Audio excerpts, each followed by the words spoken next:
नमस्कार मंडळी, गावाकडची चव ह्या यूट्यूब चॅनलवरती आणि फेसबुक पेजवरती तुमचं सगळ्यांचं मनापासून स्वागत आहे. आज आपण रानातच आलेलो आहे. रानात म्हणजे आता उन्हाळा दिवस चालू झालेला आहे, कुठं सुद्धा पिकं नाही, सगळीकडे रानं मोकळी नांगरून टाकलेली आहेत, खतं घातलेली आहेत. तर ऐका नाही, आज ऐका नाही, आम्ही बघा ना इकडं अशी काही गेल्या वर्षी झाडं लावलेली आहेत बघा, आंब्याची. इकडं बघा चिक्कूचं लावलेलं आहे, इकडं आंब्याचं लावलेली आहेत, आधी बारीक अशी फुटून आलेली इथं चांगली. आणि हे जे झाड आहे ना, आम्ही 2-3 वर्षापूर्वी लावलेलं, त्याला इतका मोहर आला होता ना, इतका मोहर आला होता, पण काय झाडला त्यातल्याच काय कैऱ्या बघा चांगल्या मस्त अशा लागलेल्या आहेत. आता यंदा ना 2-3 वर्षाच्या अगोदर आम्ही हे झाड लावलेलं आणि यंदा ह्याला आंबा आलेले आहेत, मस्त असं बघा आंबा आलेले आहेत. इकडं बघू शकता तुम्ही, चांगलं असं आता एकदम छान असं आंबा आलेले आलेत. मात्र थोडंसं, पण आपलं घरचं ती घरचंच असतं या. मग ती 4 असू द्या, नाही तर तिकडं 10 असू द्या. मग आता आपण काय करणार आहे, आत्ताशी ह्याला कैऱ्या लागलेल्या आहेत, म्हणजे बाट बांधलेली नाही अजून. तर ह्यातली एक कैरी नेऊ नये का नाही, मस्त अशी का नाही जेवताना तोंडी लावण्यासाठी आपण कैरीची चटणी बनवणार आहे.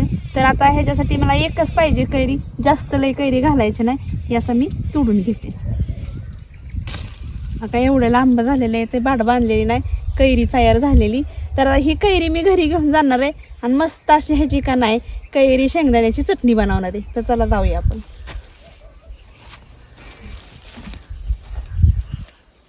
कैरी घेऊन तर मी घरी आलेली आहे. आता आपल्याला मस्त अशी का नाही तोंडी लावण्यासाठी का नाही कैरी शेंगदाण्याची चटणी बनवायची. तर आता ही एक कैरी मी घेऊन आलेली घरी, पण ह्यातली एक कैरी आपल्याला काय लागणार नाही, ह्यातली अर्धीच कैरी आपल्याला घ्यायची चटणी बनवायला. तर आता इकडे कैरी एक घेतलेली आपल्या आपण. आता कैरीची चटणी बनवायला काय काय साहित्य लागतंय ना, हे आपण बघून घेऊया. इकडं हिरव्या मिरच्या घेतलेल्या आहेत चांगल्या मुठभर. आता चटणी आपल्याला कशी तिखट पाहिजे, कमी तिखटाची पाहिजे, त्या पद्धतीने आपण बनवायची. पण थोडीशिवाय जास्तच तिखट चटपटीत असेल का नाही तर खायला एक नंबर चव देते या. म्हणून एका नाही मी इथं मिरच्या एवढ्या मूठ भरून घेतलेल्या आहेत. आता काय ह्यातल्या कवळ्या असतात, काय निबार असतात. निबार असलेली मिरची का नाही एकदम तिखट असते, म्हणजे निबार काय तर ह्याच्यात आतमध्ये बी तयार झालेला असलं तर. आता त्यासाठी घेतलेला आहे पुदिना, इकडे घेतलेली चांगली हिरवीगार कोथिंबीर, इकडं थोडंसं धन घेतलेले, जिरं, इकडं चवीपुरतं मीठ घेतलेले, इथं एक तुकडा आल्याचा घेतलेला आहे, एक कुडी लसणाची सोलून घेतलेली, इकडं शेंगदाणं सुद्धा घेतलेले आणि आपल्याला तेल सुद्धा लागणार. तर सगळ्यात अगोदर आपण काय करायचंय, ही जी आहे ना सगळं साहित्य आपल्याला कुटून घ्यायचंय. तर अगोदर ह्याच्या टाकायच्या आपल्याला मिरच्या, एवढ्याशा मिरच्या घेतलेल्या आहेत बघा, कारण कमी जास्त तिखटाच्या असतात. आता इकडं का नाही धने घेतलेले, धने एवढं काय आपल्याला घालायचं नाही, तर 1 चमचा अंदाज घालायचा आहे, 1 चमच्याचा अंदाज धनं टाकायचं आपल्याला, कच्चंच टाकायचं, तर भाजून नाही टाकायचं. इकडं जिरं घेतलेले, जिरं सुद्धा 1 चमच्याचा अंदाज टाकायचा. इकडं घेतलेला आहे पुदिना, पुदिन्याने सुद्धा चटणी एकदम चविष्ट लागते. इकडे घेतलेली एकही तुकडा आल्याचा, तो बी घालायचा आहे आपल्याला. लसूण घेतलेला आहे सोलून, नवा लसूण असल्यामुळं सगळी फलपट निघत नाहीत, अजून जसा जसा जुनमाट होईल का नाही तसा एकदम स्वच्छ निघतो या.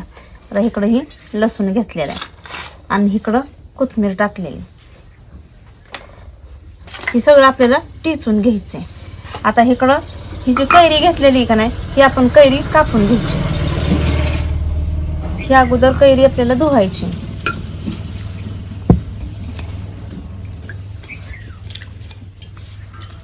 धुळभुळे बसलेले असते.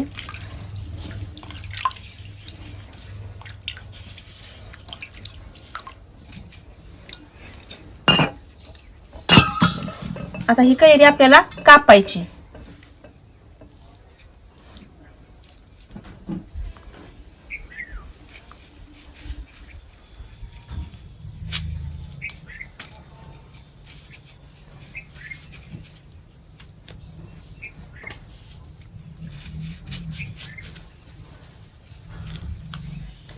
ह्यातली आपण अर्धीच कैरी घेतलेली आहे.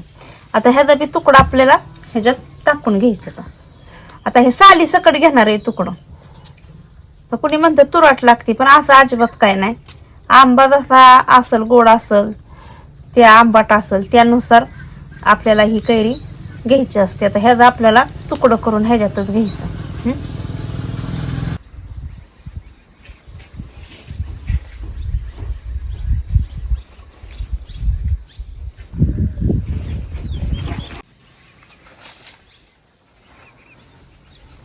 जेवढी कैरी लागायची ना मी तेवढी कैरीचं तुकडं करून टाकलेलं इथं.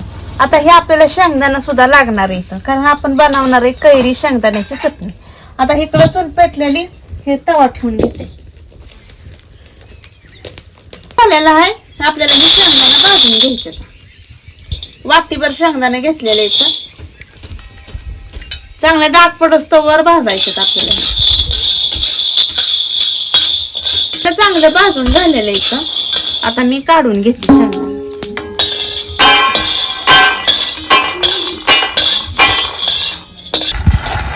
आता शेंगदाणे हे आपलं चांगलं डाग पडस्तोवर मस्त असं भाजलेलं आहे इथं.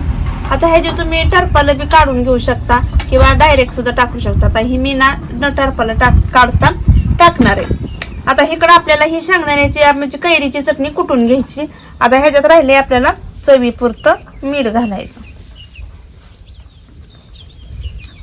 आता हे सगळं कुटून घेते. आता हे कुटत असताना तुम्ही ही शेंगदाणा सुद्धा टाकलं तरी चालतं, किंवा मग ही बारीक बारीक होत आले की टाकायचं, नाहीतर डायरेक्ट वेगळं जरी कुटलं ना शेंगदाणा तरी बी चालत आहे. आता हे आपण घेतलेलं वाटा नाही ना चटणीचं चांगलं बारीक कुटून घेतलेलं. आता ह्याच्यात आपल्याला टाकायची शेंगदाणा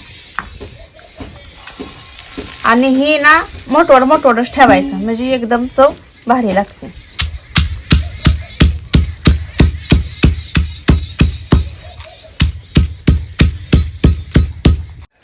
मस्त आपली शेंगदाणा कैरीची चटणी कुटून झालेली. लय शेंगदाणा ह्यातलं एकदम बारीक कुटलेलं नाही, थोडंसं आबाडधोबाडच ठेवलेलं इथं, म्हणजे चटणी एकदम चविष्ट लागते. आता इकडं तवा तापून घेतलेला आहे आपण. मस्त अशी आपली ही चटणी कुटून झालेली आहे. आता इकडं तवा सुद्धा गरम झालेला आहे. आता ह्याच्यात थोडंसं आपल्याला तेल घालायचे.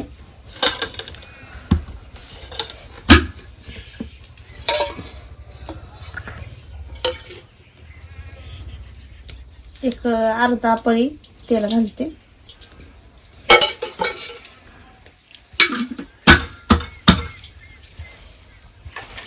आता ही जी कुटून घेतलेली आपण चटणी ना ही ह्या तेलात चांगली परतून घ्यायची.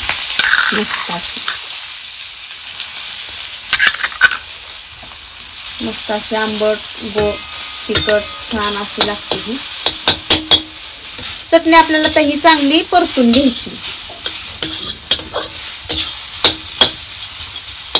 अशी सुक्की झाली पाहिजे. काय होतं खलबत्यात अशी पिसली का नाही एकदम चिकटपणा होतो या त्याला, त्याच्यामुळं परतून घेतली का नाही ही एकदम मस्त अशी होती ही चटणी. मस्त अशी आपली बघा कैरीची चटणी झालेली, कैरी शेंगदाण्याची चटणी. वास सुद्धा एकदम छान येतोय. मस्त अशी ही आपण परतून घेतलेली. आता ही मी डिशमध्ये काढून घेते.